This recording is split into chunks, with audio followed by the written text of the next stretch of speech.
Good morning, class. I thought I'd give a brief week 3 lecture.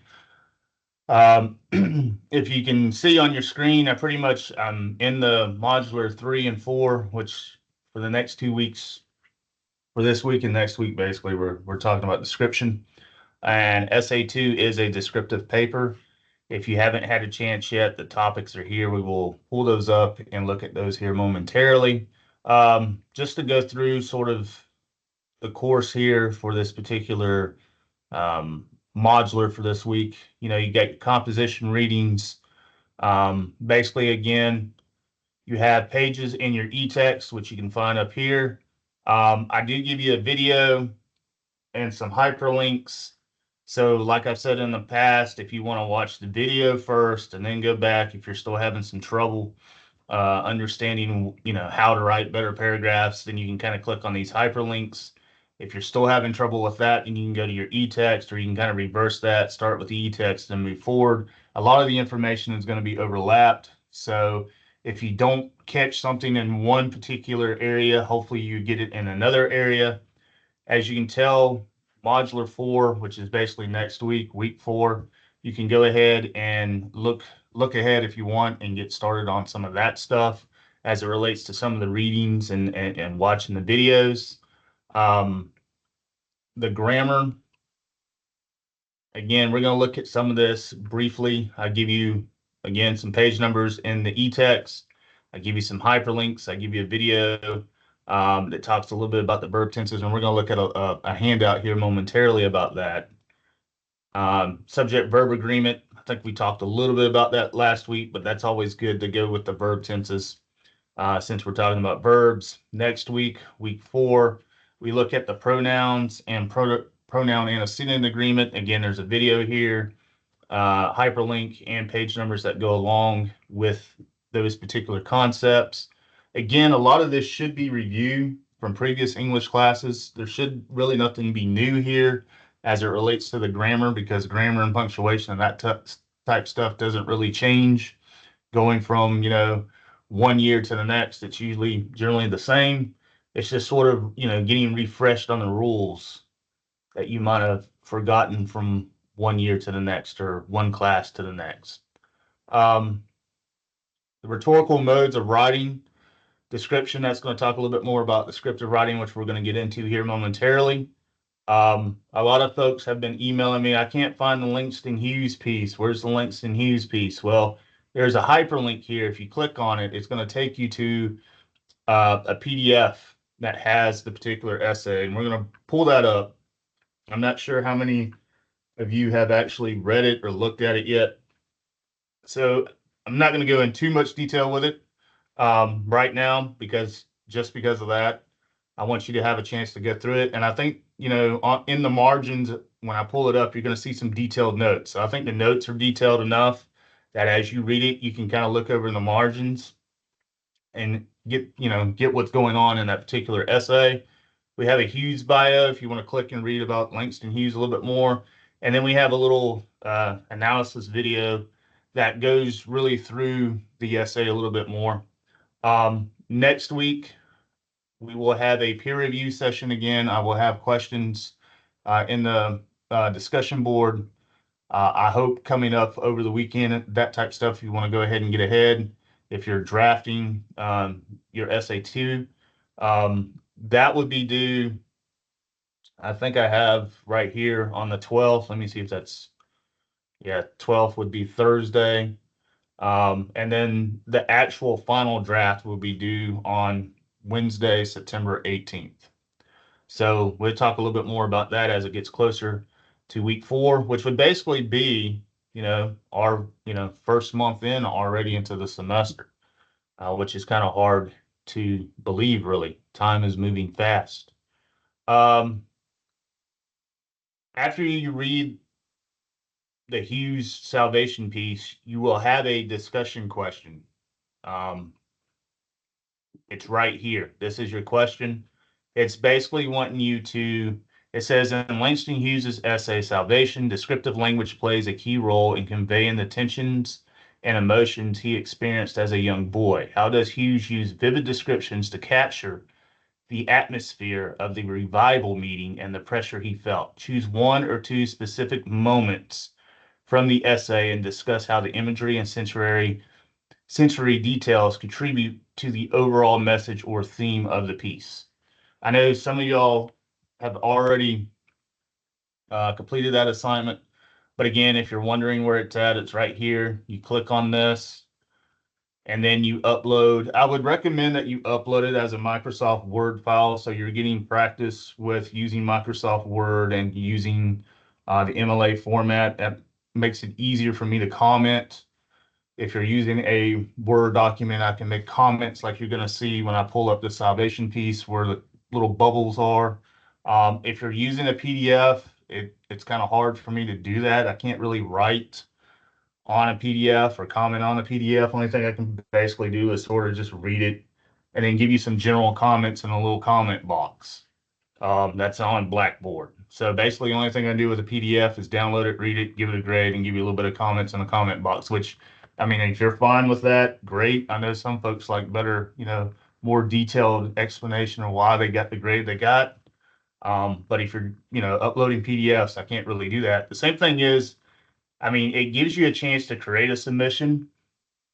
And with these, you can, since it is a discussion board, if you want to go that route with it, but just like a PDF, if you type, even if you're copying and pasting from Word because you're using the spell check and the grammar check, I still can't really comment on things when you create a submission this way. Only thing I can do is basically read it and again give it a grade.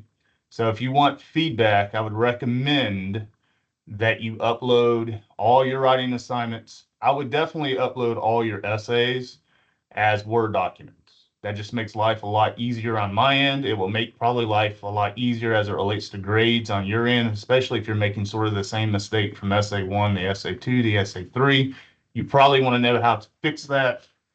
And the only way I can kind of show you how to do that is, if you upload it as a Microsoft Word document and I can put comments, I can use the comment box and the suggestion box inside that document.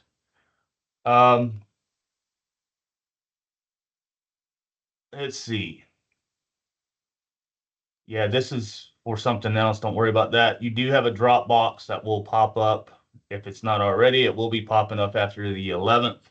I try not to pop up the final draft Dropbox too soon just because I know some folks, sometimes they will upload their rough draft into the final draft Dropbox, and then I have to come back and delete one so they can upload the one they want me to grade, and it just becomes kind of a pain. So it will be opening up um, as we move along next week. So let me get into the student preview here. The other thing I was going to tell you about too is I did find, if you go to your course e-textbook, I did find a new link for the MLA 9 handbook. If you click there, it should take you to that particular site. This is free. I think it gives you all of the pages for free. This is going to be helpful when we get closer to the research portion of the course, which would be after midterm, really. But this is something good to have, especially if you're quoting. If you got that email that I sent out last night, it talks a little bit about quoting, especially if you're quoting from, some of the essays as it relates to some of these discussion questions that we're having to write about. Make sure that you're quoting properly, because this is just giving you a little bit of practice as we get closer to the research paper, where you're going to have to use multiple sources and use quotations from those sources, that you know how to do it and do it properly without getting flagged for plagiarism. And I will talk a little bit more about that here momentarily as well. Let me, so you see where this is at. So you can kind of go and use that when you need to. It should be working for you now. The e-text should still be up and running. So when we go back to the lessons and we go into this particular section, if you click here, it should download or take you, well, it's going to take you to another site. So this is where the essay is. And as I tell you, as you read, you do have little comment boxes. And this is how I would be, if you upload your work as Microsoft Word files, this is usually what I put my comments and suggestions at. You can send me rough drafts as well, right? If you want to send me a rough draft of your SA2 before you upload it to the peer review next week, please do so. But when you do it, please make sure it's a Microsoft Word document so I can give you comments and suggestions over here, just like um, there's notes that go along with this particular essay here. As you can tell, it's a very short piece. I would read through it and then come back and kind of look at some of these notes if you're having issues with a particular area. And then I would watch that video that sort of dives in a little bit more in particular sections of the actual essay before starting writing that question, um, or giving your answer to that question rather. So let's see. Let me back out of here.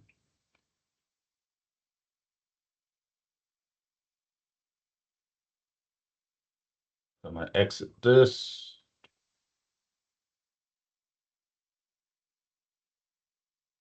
So let's look at the actual essay topics. And then we're going to get into some of the stuff that was up here earlier.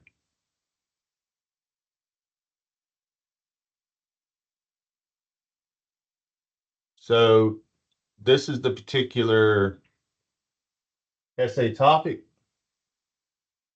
or topics. As you can tell, we kind of went up on the page length. It's 3 to 4 pages or 750 to 1,000 words. You need to use the MLA9 essay format. Some of y'all didn't really do that too well. I did provide videos and links and stuff about how to do that over the last 2 weeks. So please make sure that you're using the MLA9 format, double space everything, use Times New Roman 12 font. Don't use any kind of funky font that's going to try to, extend, make your essay longer than it needs to be. Don't, triple, double space on me because you don't have enough information to make your essay 3 to 4 pages. So again, I give you 5 topics. This really needs to be descriptive, not narrative, so that's on me. But in a lot of ways, narrative and descriptive sort of go hand in hand. What you're going to find out with this is that you're probably going to have a little bit of a narrative aspect to it, but be careful that you're not giving me another essay one, meaning I don't need another narrative essay. This is a descriptive essay. So you will have a little bit of narrative to it, but most of it should be descriptive. So the 5 topics are the changing seasons.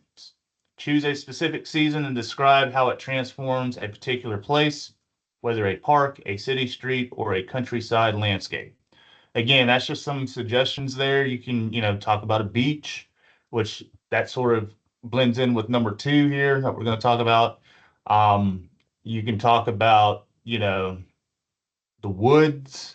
You can talk about the mountains. If you go up to the mountains, North Georgia or Tennessee, there's a lot of different things that you can talk about and describe as it relates to the seasons. And then I would probably pick one of the seasons. I wouldn't try to do all 4. That's going to make your paper go really longer than 3 or 4 pages, especially if you got a lot to say. I would just pick a season, whether it's fall, spring, winter, or summer, and then talk about a particular place during that season. Number 2, a day at the beach. We live here on the coast. You got, the beaches in Brunswick, St. Simons, and Jekyll. You have the, Jacksonville Beach. You have Tybee up in Savannah. You can talk about pretty much any beach that you want. It doesn't necessarily have to be local, but sometimes that's easier to do since we live here. So it basically says paint a vivid picture of a day spent at the beach, capturing the sensory experiences and the emotions they evoke. We're going to talk a little bit about sensory language. It's basically your 5 senses. And I'm going to pull up a handout here that's going to help you, I hope, as it relates to, developing body paragraphs for this particular essay. And really, because we're going 3 to 4 pages, this essay probably needs to be 7+ paragraphs, meaning you would have an introduction and a conclusion. Obviously, those are going to be given. So that's 2 paragraphs.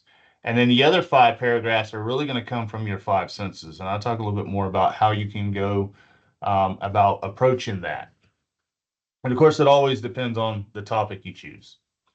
Number three, a day in the life of a college student. Provide a detailed narrative of a typical day. Of course, the narrative you can kind of walk us through, but make sure that you're giving a good bit of description and not just giving me narrative. With this particular descriptive paper, they basically want you to show more than tell. So in essay one, you were telling a story.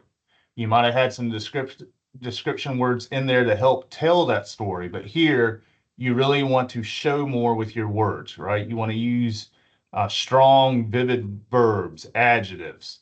You want to basically create a movable picture in the reader's mind.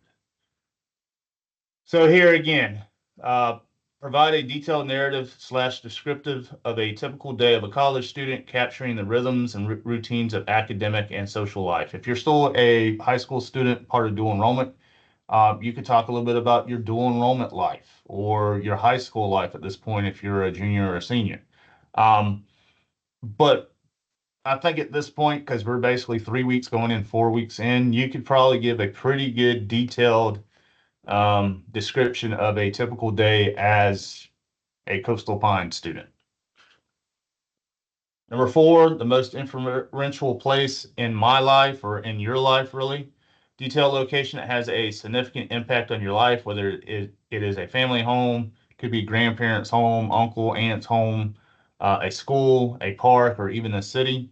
That sort of comes back a little bit to number one, but of course, you're not really talking about the seasons. So again, you have a lot of different areas and locations that you can kind of choose for number four. And then number five, who doesn't like coffee? The perfect coffee shop. Describe your ideal coffee shop, including the decor, the menu, the clientele, and the overall vibe. So you have five choices there. Again, if you don't like the five I have, you can always go to Google and I will show you this here momentarily if I can get things working here.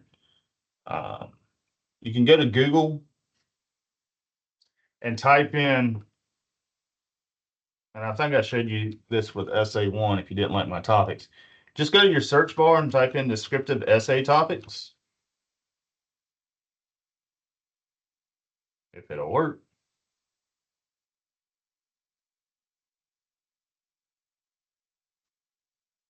for college students. And you're probably going to get a lot of hits. I mean, right here, you got 15 that you can kind of choose from here. My first memory, your dream house, your most treasured childhood toy, overcoming a fear, best summer vacation, describe your mother, you can describe your father, you can describe your wife, your husband, your boyfriend, your girlfriend, your kids, um, the charm of an old world villages, your favorite TV show. I mean, right here you got 220 um, different ideas that you can kind of choose from. Be careful about some of these sites because they're going to try to sell you a paper. Don't buy a paper, but they do have pretty good topics that you can kind of piggyback off on and use to write your own paper. Like with number seven is kind of interesting, life with a pet monkey. I don't know how many people out there um, have a pet monkey here in Camden or Glen or Ware or Wayne or wherever you're living at, but maybe you do. Maybe you have something a little bit more exotic, like a snake or a tarantula. So you can kind of describe how life is with that. Um, my imaginary best friend from childhood. Probably when you were about 3, 4, or 5, you probably had an imaginary friend. A lot of kids do. Maybe you can kind of describe how that um, worked out for you during those years. Your sweet 16 birthday party, that could be something. Most people get cars and that type stuff during the time they turn 16. So, I mean, you got here's one that's, funny descriptive essay topics. Um, Funny experience in an eating competition. If you're ever, did the hot dog competition or some kind of, chicken nuggets competition or something like that. An encounter with a celebrity lookalike. Maybe you found a celebrity lookalike. You do have some that sort of cater to middle school and high school.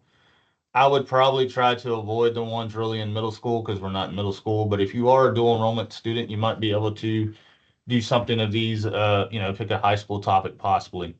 But I would try to keep it, college level course to make your life a little easier and to give you enough to really talk about in 3 or 4 pages. And as you scroll down, you're going to find a lot of other websites that pretty much give you topics. Be careful, a lot of these overlap and basically say the same topic just in different words. So at some point, it's just going to be repetitive. I would probably look maybe at the first 2 or 3 pages because when you get over here to like page 9, I mean, it's basically at that point, I mean, you still may find some decent ones, but more than likely they're going to be kind of old and outdated and really not what you're looking for. But I mean, you can kind of search and look and be your own judge with that if you're having a hard time coming up with a topic on your own if you don't like my topics. All right, so switching gears, let's see. Let me pull over this handout about descriptive writing a little bit more. I'll cut this off for a minute to get more focus on here. This is a really good packet, but really what I want to focus on is the sensory language and, basically your 5 senses. So we have sight, we have sound, we have smell, we have touch, we have taste. Basically, every day that you wake up, you're doing most of these, sometimes all at once, especially if you're going to like a restaurant, you have the sight there of how it looks inside, how the food looks, how the clientele looks, how the building looks on the inside and the outside, the bathrooms, all that stuff. You have the sounds of a restaurant. You may have, dishes clinging or something falling and breaking or water running or, the sizzling. If you're near the kitchen, you can hear, so some of the commotion that's going on in the kitchen as they are preparing the food. Smell, obviously. I mean, if you go into a restaurant, you're going to have the smell of food, or at least you should. I would be worried if you go into a restaurant and you don't smell food. That's probably not a good sign.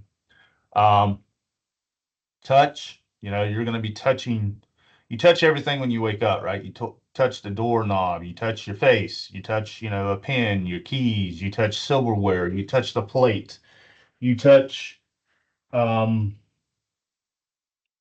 you touch your, you touch your food, right? I mean, you have to eat it, so you have to use your hands. You're not using your feet unless you're that just creative. There's some folks that can do that, but for the most part, most people use their hands to eat their food. And then taste, obviously. If something tastes sour, bitter. So if you look here, there's a lot of different words that you can use for sight, sound, smell, taste, and touch. That's going to bring your particular, um, thing that you're describing to life. Paint that, movable picture in our minds as readers. Uh, so definitely use your sensory words. You may want to use some, poetic and literary terms too, like metaphor and simile. You've probably heard those in other literature classes. You can use those to bring your writing to life as well.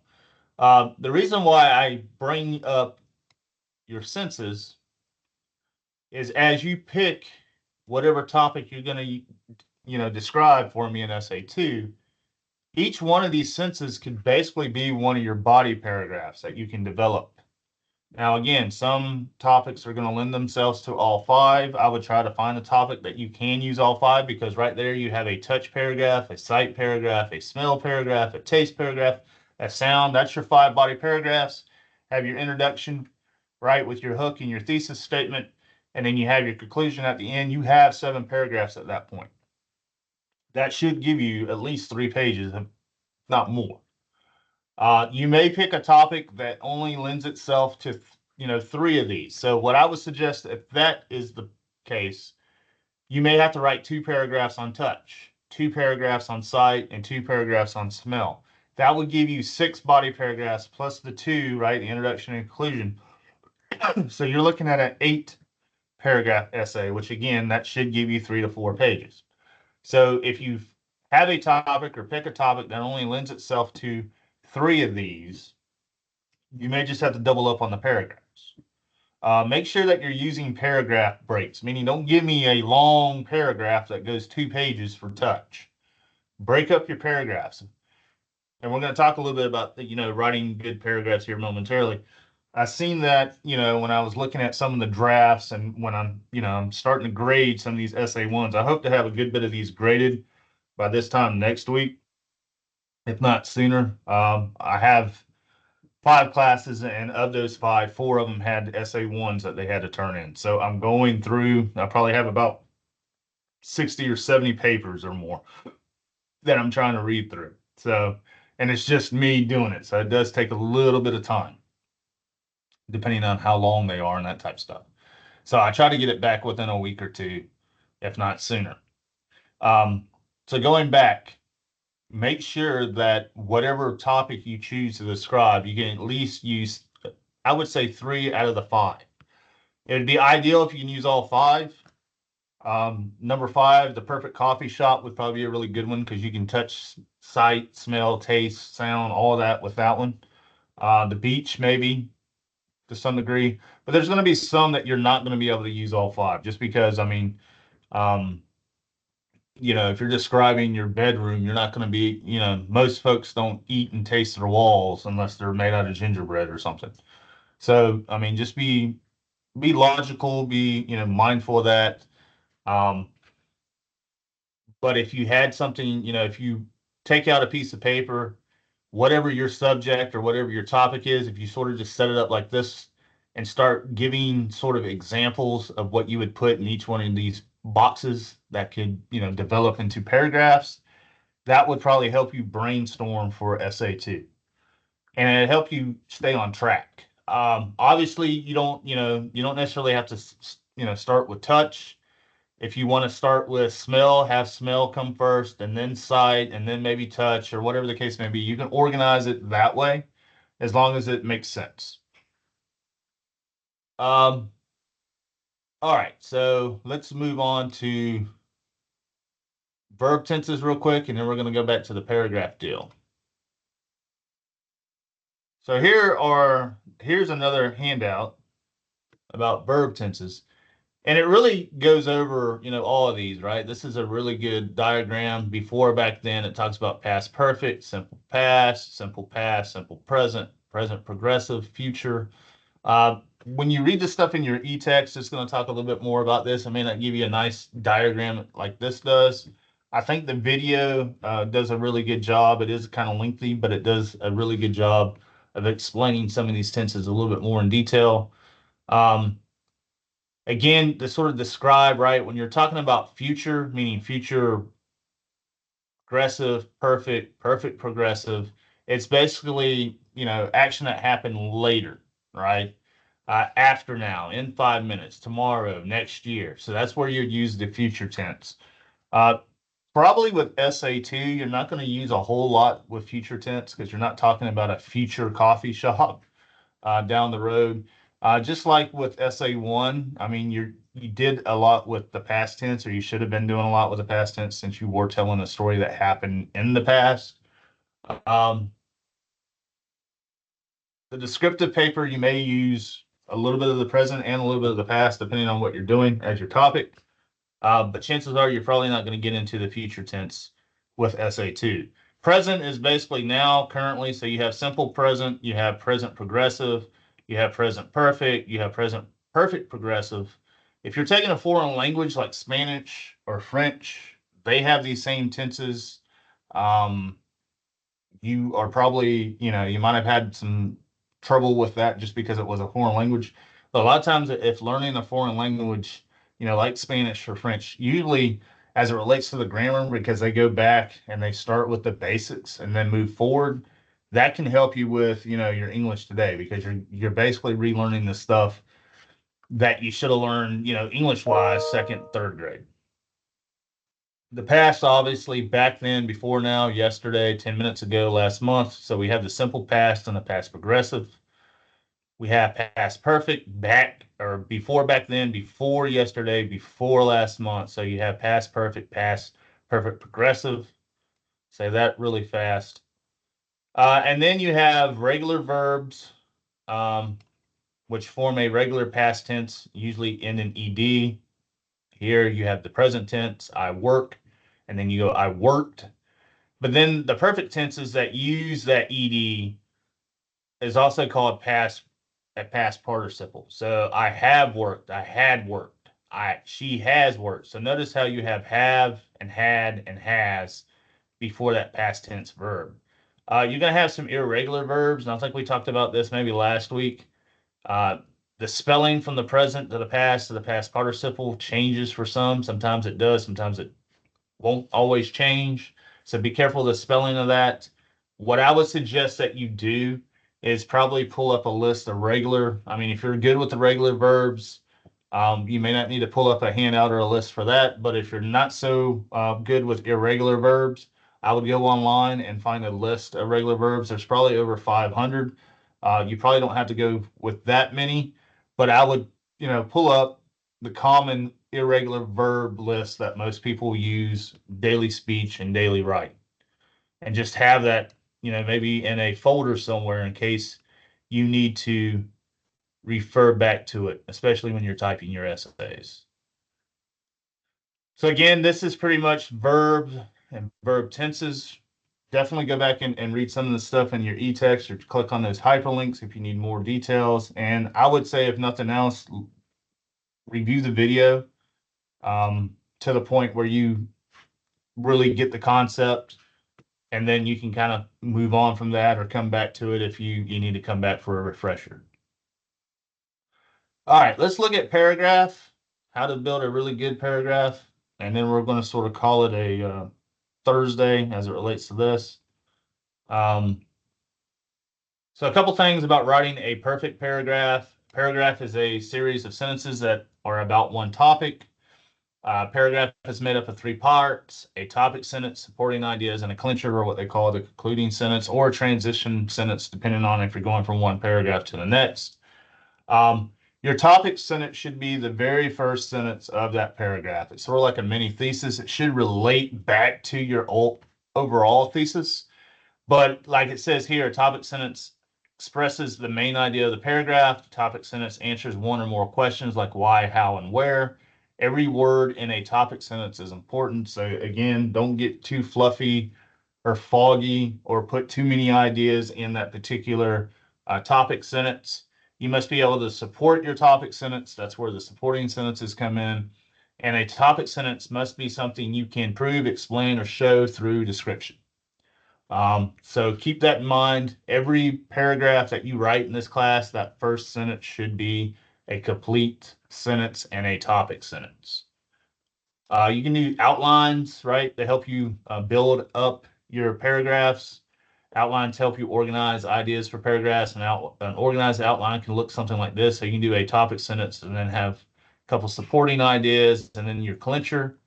So when it gets to the supporting ideas, a lot of folks too, they go back, well, how many sentences make up a paragraph? Well, in elementary school, they might have told you 3 or 4. In middle school, they might have told you, 5 or 6. In high school, they might have told you, 7 or 8. It really all depends. I guess if you really wanted a number, I would kind of keep the paragraphs probably between 5 and 7 sentences for this particular class. Um, Give or take, some can be a little shorter, some can be a little longer, but as long as they have one idea and you have covered it fully to the max, that's sort of the guideline I would go by. I would say if your paragraph is starting to get a little lengthy, going 8 sentences or more, I would start looking for logical or rational places to break the paragraph up, meaning making multiple paragraphs out of the big idea. And you can do that. That's another way how you're going to get linkage. If you're, worried, oh, I don't know how I'm going to get 4 pages for SAT, well, break up your paragraphs. It will help you get, closer to the 3 to 4 page mark. It will help you increase the word count. If you break up the paragraphs instead of giving me one, long paragraph that goes 4 pages. I've seen that a lot. Um, I would have a student that they would send a paper in that's 6 pages and it's all just one chunk of one paragraph. And I'm like, I don't even know where you're going with this because you don't have you don't have paragraphs. You just have one lengthy paragraph that goes 5 pages. So please use paragraph breaks. It helps me when it comes to grading. Um, it's easier to read. I can pinpoint stuff that can, give you constructive feedback to kind of help you out, especially if you're sending me a draft or something. But when you send something that's just a wall of text for 6 pages, it just looks like a rambling on the screen, and it's hard to read, and it's really hard to get through because there's no paragraph breaks. The last sentence or the conclusion or the clincher sentence summarizes the main ideas or feelings in a paragraph and lets the reader know what the paragraph has done. Clinchers don't just restate the topic sentence. Keep that in mind. Restating the topic sentence as a clincher is too easy and usually dull. You don't want to repeat yourself. Um, Come up with something a little bit more creative and original when it comes to, concluding sentences, clincher sentences. The same thing with your concluding paragraph. Your high school teachers always probably told you, well, just restate the main idea from your introduction and your conclusion. Yeah, but again, that's dull because you're basically just taking your introduction and kind of rewriting it again. Anybody can do that.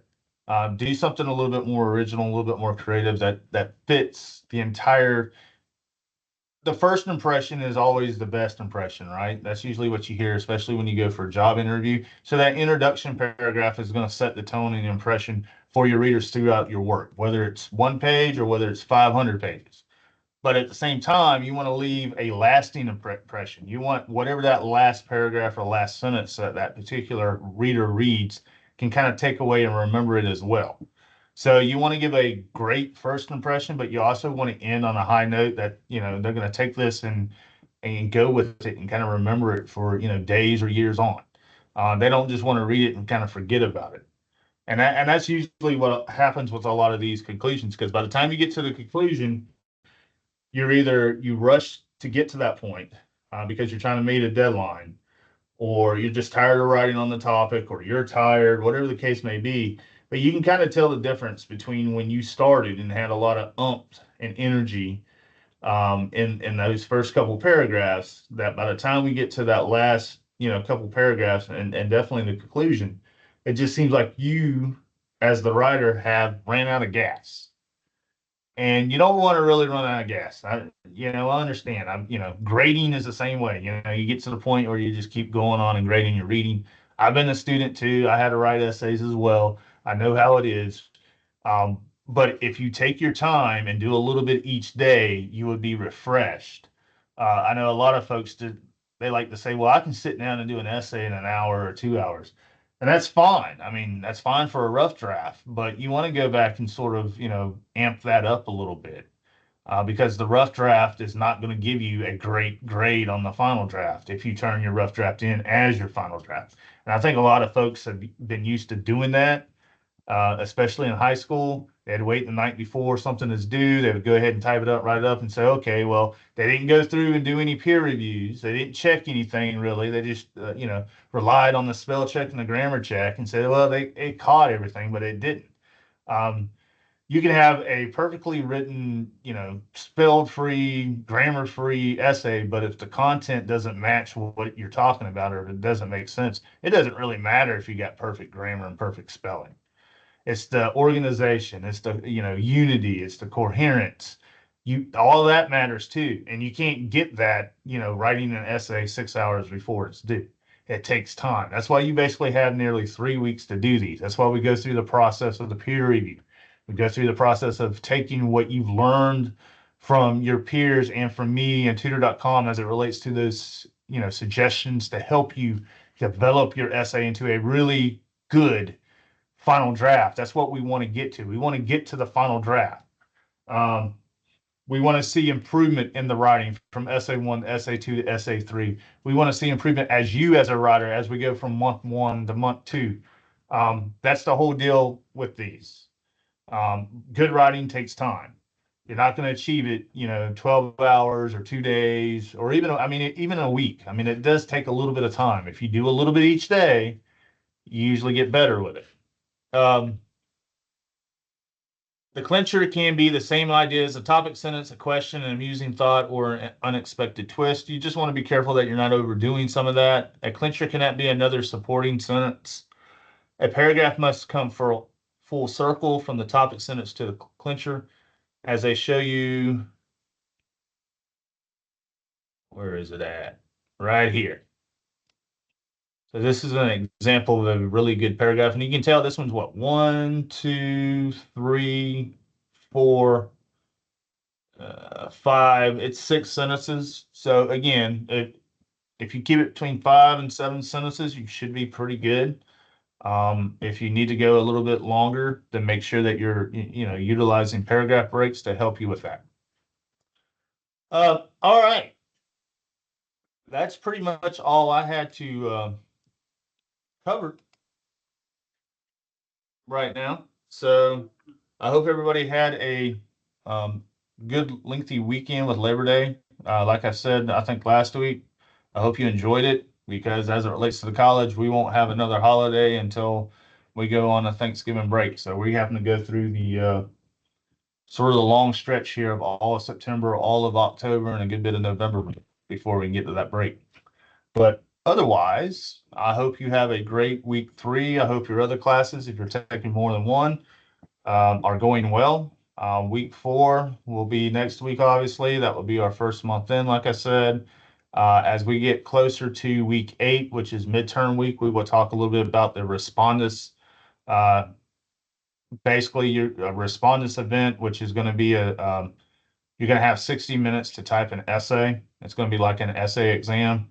And as it gets closer to that, we will talk more. That will basically be your essay 4. And again, we got, 4 or 5 weeks. We will talk a little bit more about that as it gets closer. But you're going to need to get the Respondus app. You're going to have to download that. There's information in your course syllabus. There's also going to be information on Blackboard soon, if it's not already. That details a little bit more about what Respondus is, if this is your first time having to use Respondus. For each online course that you take that's 100% online, you're going to have to do at least one Respondus event. It could be a paper, it could be, a test, it could be a quiz. Generally, all of them are 60 minutes in nature, and you have a certain window of time to take them. Because the college pays for each student to take these, we can't offer multiple sessions. Let's say that you forgot, or you started one and then something happened. I mean, there's not much I can do at that point. So make sure that your internet's stable. Make sure your computer is all up to date. You're going to need a microphone and a webcam, because there's going to be a proctor that's going to record you.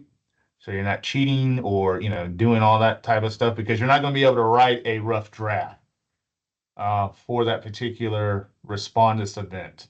You can bring note cards, you can bring an outline, but that's it. You're going to have to type within 60 minutes that particular essay. And again, that's going to come essay 4. We still got essay 2, then essay 3, and then we get into the Respondus.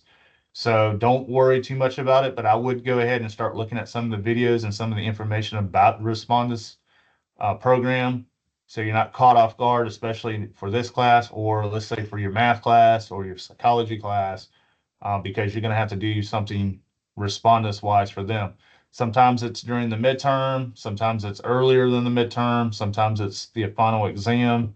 I just find it easier to do my Respondus event around the midterm, just because research paper and all that stuff is toward the end. We will have a final exam, but it won't be necessarily a Respondus event. All right, so that's enough for me. Again, I hope you have a great rest of your week 3. I hope next week goes well for you, and let me know if you need any help with anything. Have a good one.